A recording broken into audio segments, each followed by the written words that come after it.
And welcome to American Graduate Day here on KBTC. We're live and glad to have you join us for some local perspective on early learning here in Western Washington. Right now we're talking about early learning and community partnerships. And joining us now are United Way of Pierce County President DONA PONEPINTO, Columbia Bank VP of Communication JOANNE and the Executive Director of First Five Fundamentals, Susan BARBEAU. Thanks for joining us here this afternoon on the American Graduate Day programming. Susan, I want to start with you. We're talking about early learning. We hear that term. What exactly does it mean? Scope that term for us a little bit.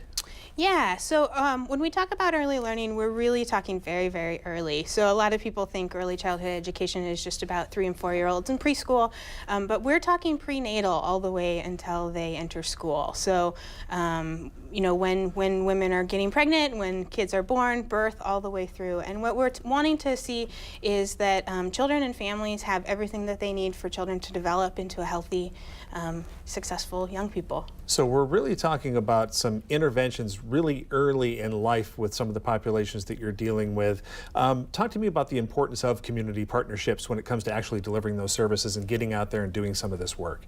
Yeah, so community partners are super important, and the reason being is that we really want to involve all the things in a child's life. So it could be from the sides of the physician's office with the mom when she's having her doctor's appointments, all the way to the kindergarten teacher, to everything in between that a family would need in order for their children to be successful. Childcare, all sorts of different play opportunities like the children's museums and the libraries. There's so many important partners that really need to be involved to make this work. Well, Donna, the good news for you is there isn't much to do, apparently. Oh, no, not much to do at all. I'm being sarcastic there, of course. Why has United Way really decided to dial in and drill down on early learning? Well, we've been focused on early learning probably for about the last 6 years, and we know that locally about 60% of the kids our children are ready to enter kindergarten, and in low-income communities it's about 40%.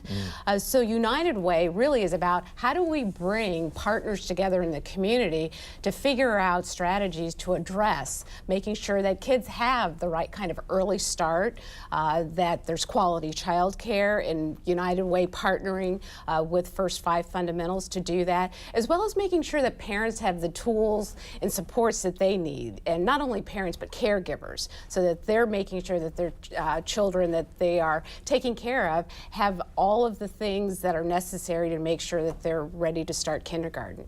JOANNE, you get the request. The corporate partners are also a part of this. The nonprofits, of course, work together and are organized, and the corporate partnerships come in and play a role here. How does that look at Columbia Bank on your case? Well, one of the things that we've always said is that for any business, certainly for a community bank, we're only as strong as the communities that we're in. With a vibrant community, everybody does better. And so it's really a great investment. It's really important for all of our folks to volunteer. We donate money, we donate time, because we think how important it is. Our president, Melanie Dressel, always says we want to be a catalyst for change in the community, and we try to walk that talk. JOANNE talked a little bit, Susan, about investment. How do you quantify ROI on this kind of early learning? I know you've done it. What does that look like? Yeah, so early learning, investments in early learning are some of the greatest returns that you can have. And so depending on which research you use, for every $1 that's invested in early learning, you can get $7 to $14 out in return on investment in later years. And those savings come from things in efficiencies in the K-12 education system, to reduction in crime and incarceration rates, and also in the workforce and the job market. So Don, when you're getting those kinds of metrics and trying to get partners to step in through paycheck donations or engaging corporate partners, they want to hear that ROI. How important is some of the data-driven metrics that we kind of find important these days in these kinds of enterprises to be able to relate that to potential givers and to engage them? Oh, it's incredibly important. I mean, most donors, they really want to see what's the impact of their dollars. You know, how are we ensuring that, you know, if I'm putting $1 in, what is that dollar doing to make sure that that child is indeed getting everything that they need so that they're going to be successful and that they're thriving. Foundations also ask for the same kinds of information, so it's just very important to look at, you know, what are some of those evidence-based practices out there that we can measure and show that it's making a difference long-term, not just short-term. And Susan, what do you need If you were talking to corporate partners or talking to potential donors or talking to people here watching us live in Tacoma this afternoon, what do you need from them? That's a great question. One of the things that we really need is just for people to know the importance of early learning and then what they can do. So if you are a parent, it's really important for you to know that what children need to succeed is quality relationships. So if you have a quality relationship with your child, it is more likely that they are going to go on and succeed and graduate and those sorts of things. If you're not a parent, then to know that parents need to have quality relationships.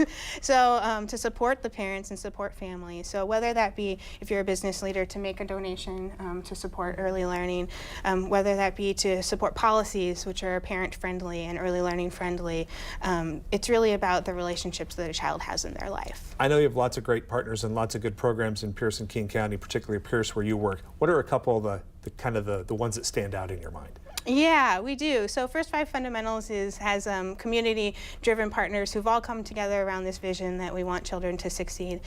Some of the partners at the table are the Children's Museum of Tacoma, the Pierce County Library System, Child Care Aware, which talks about early childhood education and quality child care, school districts, individual schools, parents, of course. So there's lots of folks at the table. Donna, give you the last word here. When you go out and make a pitch, what do you want to share with people when it comes to the importance of early learning? Well, the one thing that I always say is that we don't want our children to fail. And the best investment that someone can make in their community is to invest in our young children. Because they, as we always say, they're our future, and we want to make sure that they're successful and that they're thriving. Good. Well, I know all of you are actively engaged in this area of early learning, which I have learned in a little research on this program goes down to age 0, which I was surprised to learn. So there's certainly a lot of work to do. Thanks, ladies, for all your time and contributing to our broadcast here on American Graduate Day. And we're going to send you back now to our programming on PBS.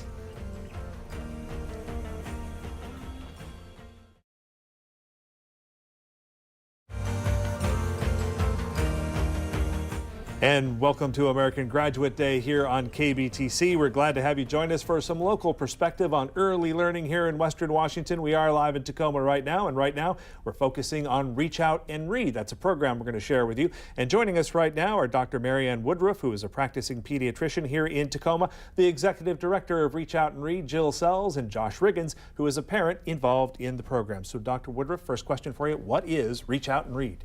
Well, Reach Out and Read is a national proven program that partners with physicians across our country to prescribe books to the children in our care, and also to encourage families to read together. So what does that look like?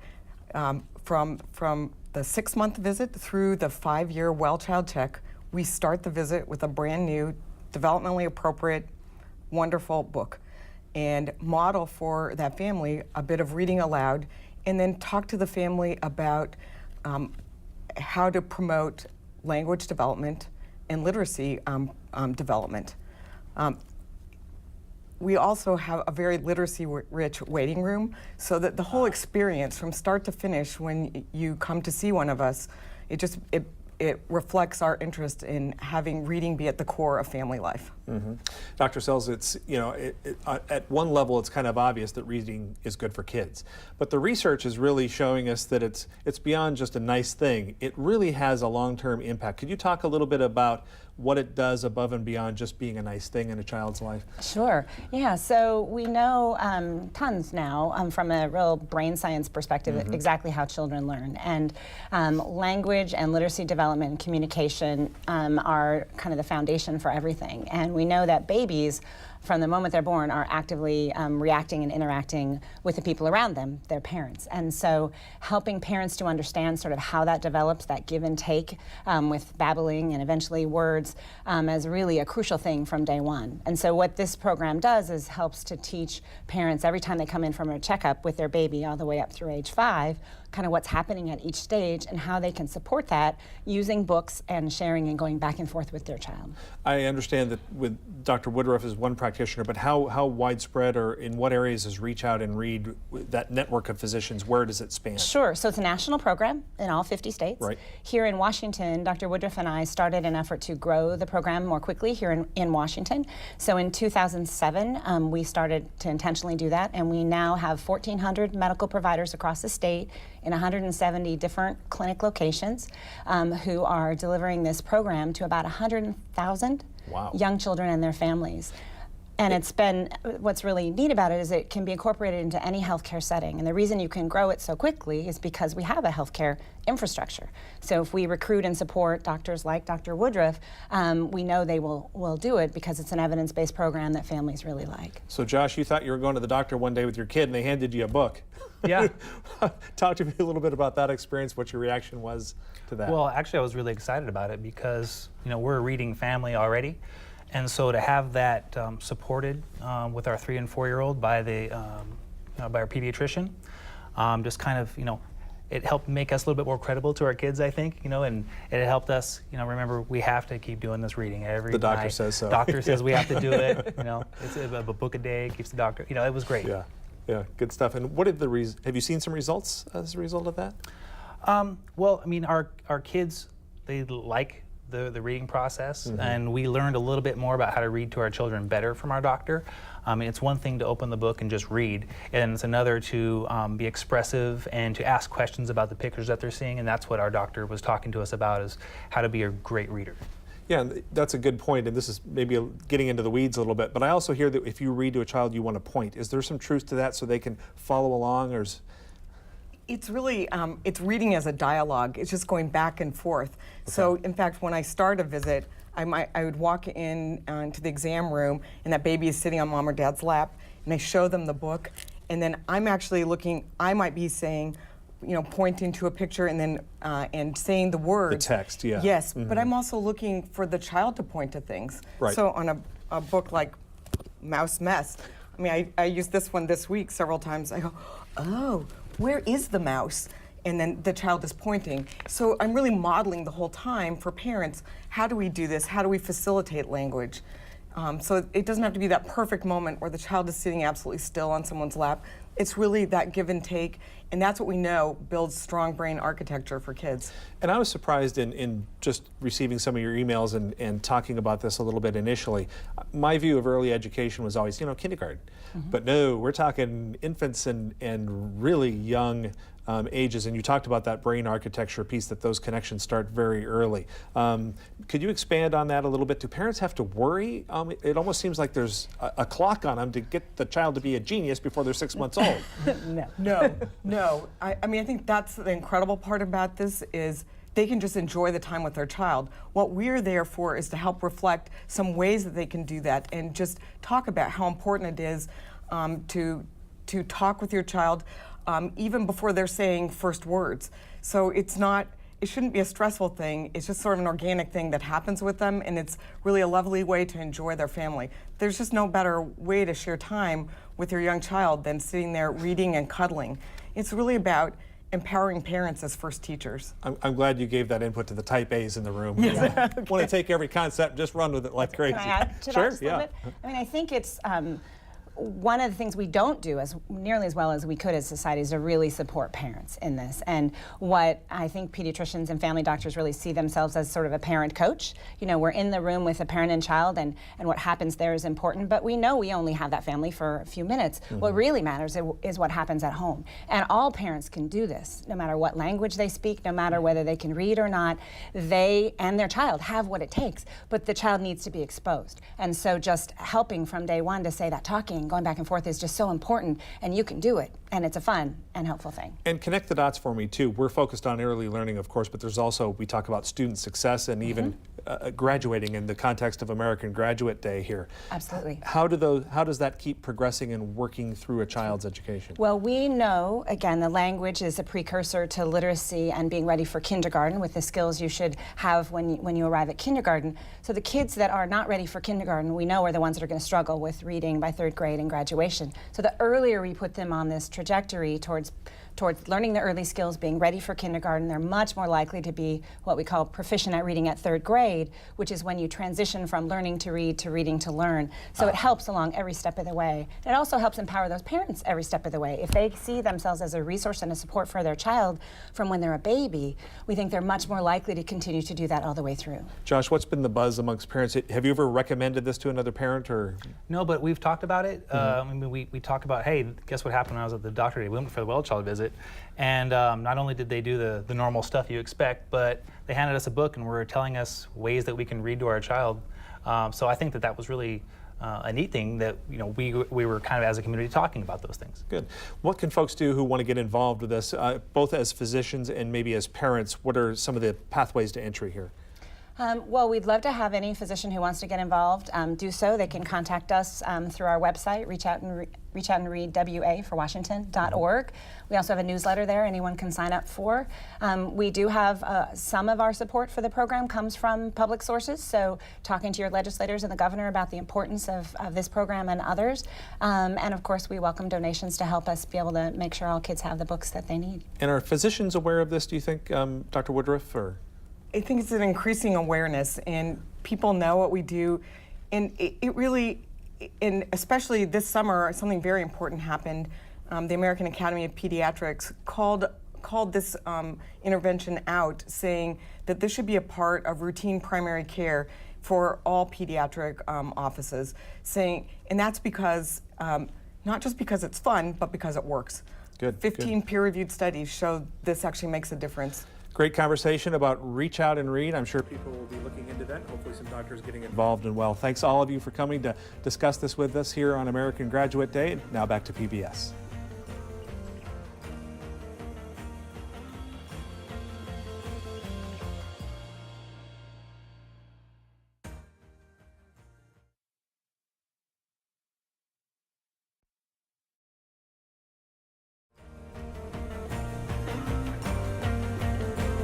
And welcome to American Graduate Day here on KBTC. We're glad to have you join us live for some local perspective on early learning here in Western Washington. Right now, we're talking about the importance of early learning in student success. And joining us now are the president of Thrive by 5, Sam Whiting, the director of collective action for Graduate Tacoma, Julia Garnett, and the superintendent of public instruction, Randy Dorn. Welcome all of you. Glad you could stop by and share some views with this topic here today. Sam, wanted to talk to you a little bit about the mission and the scope of Thrive by 5. Could you tell our viewers what Thrive by 5 is? Sure. We're a nonprofit organization that was founded at the same time as the Department of Early Learning in 2006 to support efforts in the state to bring private entities and public entities together to try to improve birth to 5. All opportunities for kids. We focus primarily on looking at equity and making sure that early learning is starting as early as possible. That's one of the things that really surprised me a little bit in doing some of the initial research for this is early learning isn't kindergarten. Early learning is 0. Right. Early learning book. is before 0. Actually, you got to start prenatally. The more prepared parents are to be the best parents that they can be and help be the most important teacher in their child's life, the better off that child will be and the more prepared they'll be to enter kindergarten and then get on to graduation from high school. Julia, the Foundation for Tacoma Students is the backbone for a big initiative that we've been pretty familiar here, Graduate Tacoma. Talk about some of the goals of Graduate Tacoma in the big picture and then how early learning fits into that. Sure.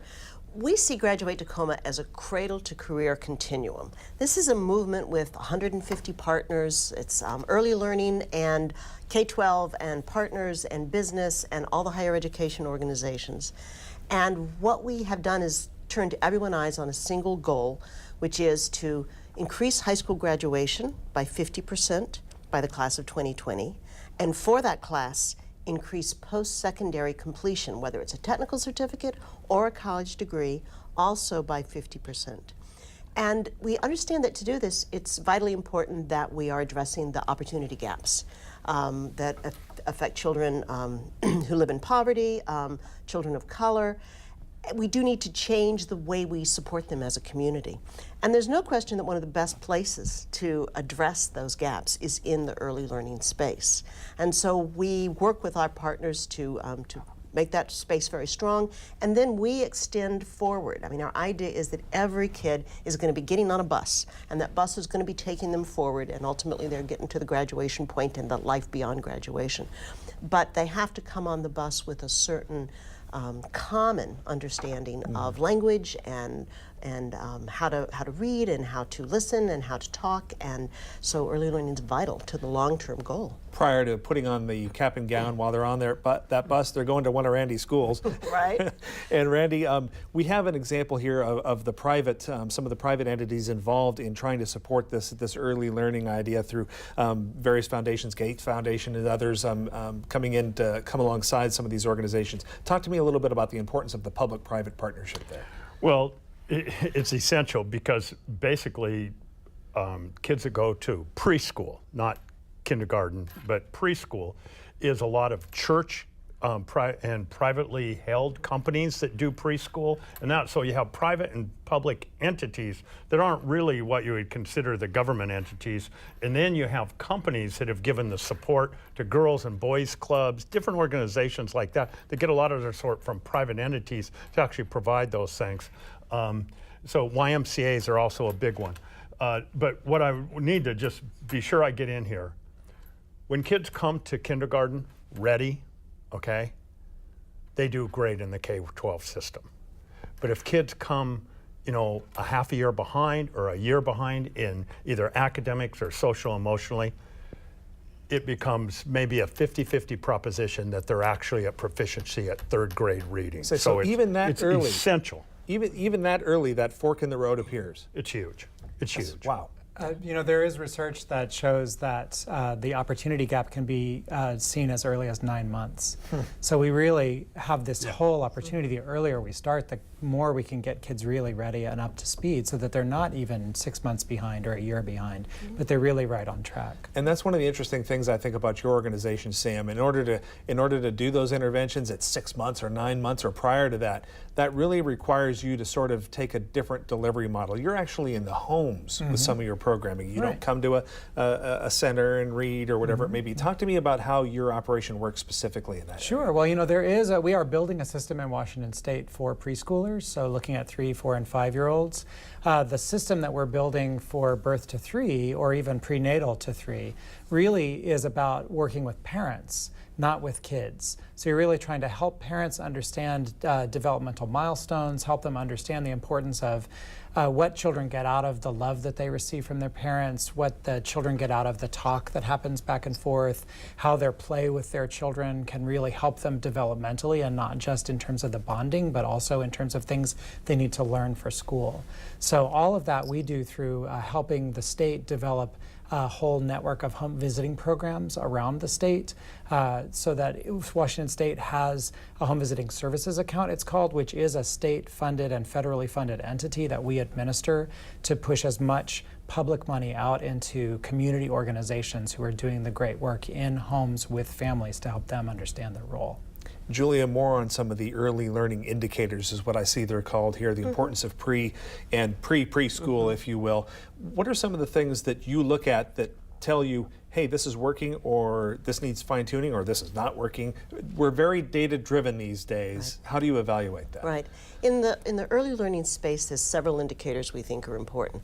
Are children being screened for developmental advances as by the time they're 3 at least? Some doctors do that, you know, counties can do that. Our idea is that every child in Pierce County, every child in Tacoma will be screened. Are they attending a quality preschool? And as Randy said, a lot of that is in the community. I'm proud that the Tacoma School District has also created, in addition to Head Start and ECAP, which is the state preschool system, they've created additional preschools. So we reach, actually I think the majority of our low-income students in some way through preschool. But again, the quality of that is very important, and the state's doing a lot to make sure that quality is improving on a regular basis through a program called Early Achievers, which works with child care providers. So we partner with our community in that. We have an indicator called Ready for Kindergarten, and actually that is something that can be measured. There is an assessment, an observation that kindergarten teachers make of the students in the first 2 months of school. Not a test at all, it's just how are you doing? And they're looking at social emotional, they're looking at physical development, as well as language and literacy and cognitive stuff. And then that leads to the indicator of third grade reading, which was referred to earlier. That's kind of a turnkey often for academic success moving forward. Okay, Randy, obviously everything for you is a priority, especially in the situation you're in with funding. Everything is a top priority.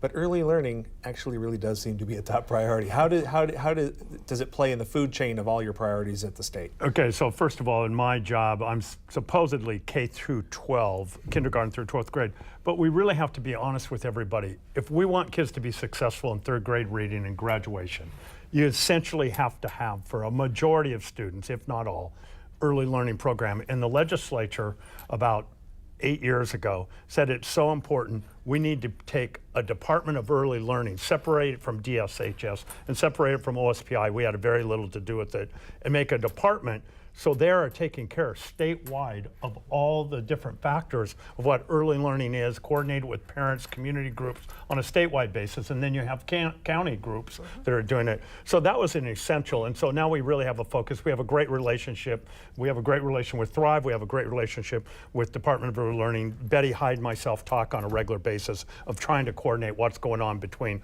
early learning and the K-12 system. I have about 15 seconds for each of you. How can people get involved? Where should they go?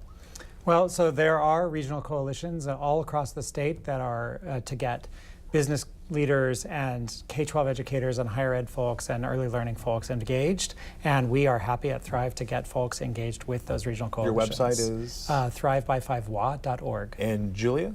GraduateTacoma.org. Go learn a lot, and above all, talk to your friends and your neighbors and the people you go to church with, and get the word out. All right, great conversation. Thanks so much, all of you, for coming. And we're going to return you now to American Graduate Day on PBS.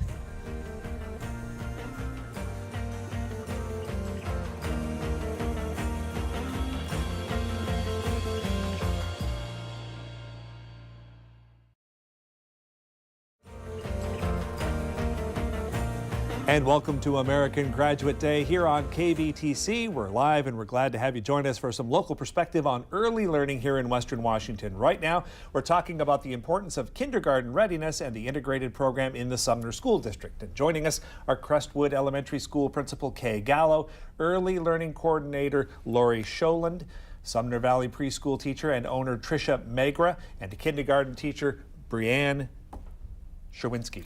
There you go. I think I got all the names. Yeah. Okay, ladies. Laurie, wanted to start with you. You've talked about the integration with WA Kids and some of the programs that are out there. What is your relationship as a district with WA Kids to deliver this kindergarten preparedness piece you do? So WA Kids is the state's kindergarten transition program, and we have been implementing WA Kids for the past 4 years. There are three main components to WA Kids. One is the Family Connections meeting, and that's an opportunity for parents of incoming kindergartners to have a one-on-one meeting with their kindergarten teacher and have a conversation about the child and who they are as a learner.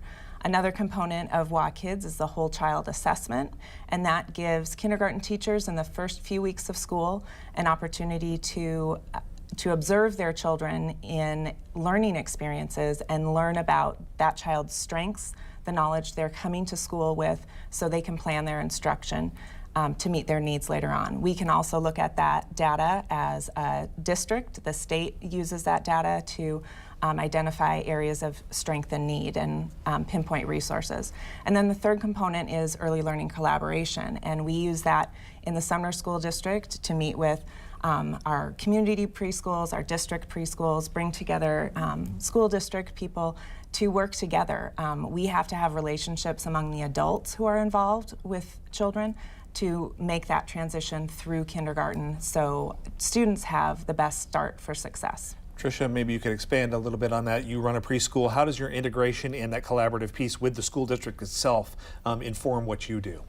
Well, the district's really is an important role to collaborate with the preschools because we're essentially the first teachers to these children, and we want to prepare these kids to move forward once they leave our program into kindergarten successfully. So we try to work with kindergarten teachers and school personnel so we have a better understanding of what the curriculum that they're teaching in school and where we need to head, and also prepare them for smooth transition socially and academically once they go into kindergarten. And I thought that was one of the interesting pieces that you're very deliberate about trying to align your curricula between even preschool and the next step kindergarten. Right. We want them to be successful, and giving them a head start into kindergarten, it's important to have those foundations established sooner than later.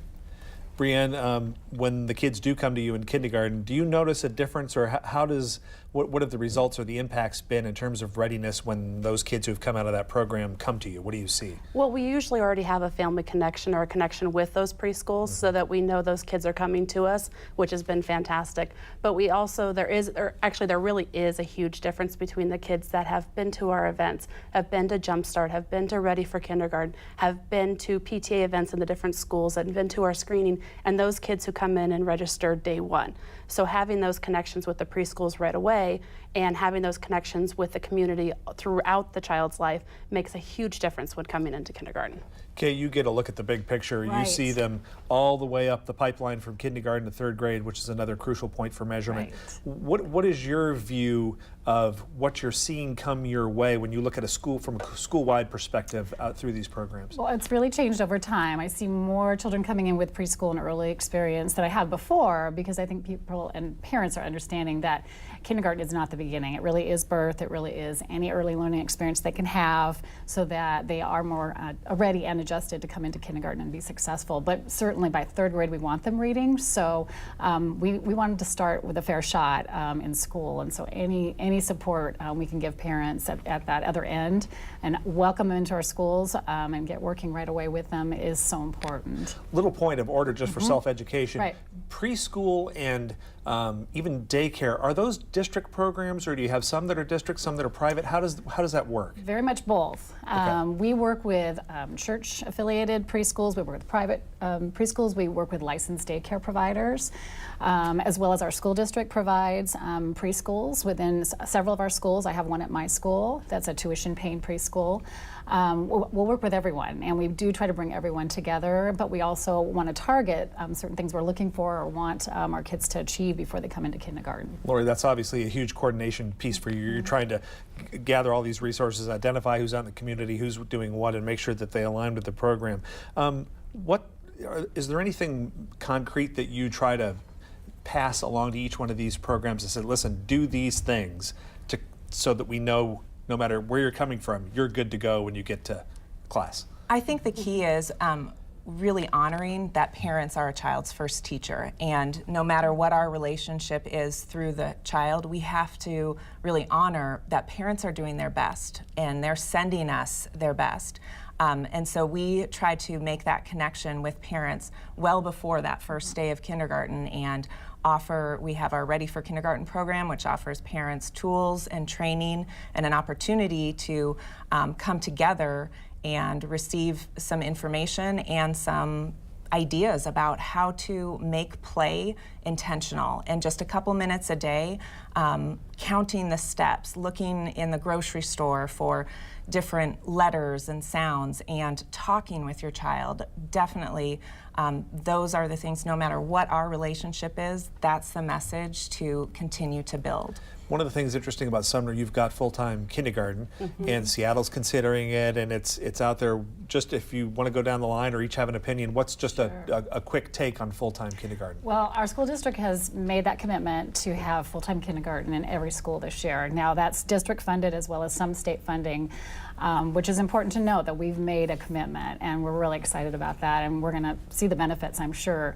But that's not the case everywhere. It's going to take some time for every school in the state to be able to offer that. But that is like huge for us, which means we have a training component for our kindergarten teachers that we need to make sure we're very careful with.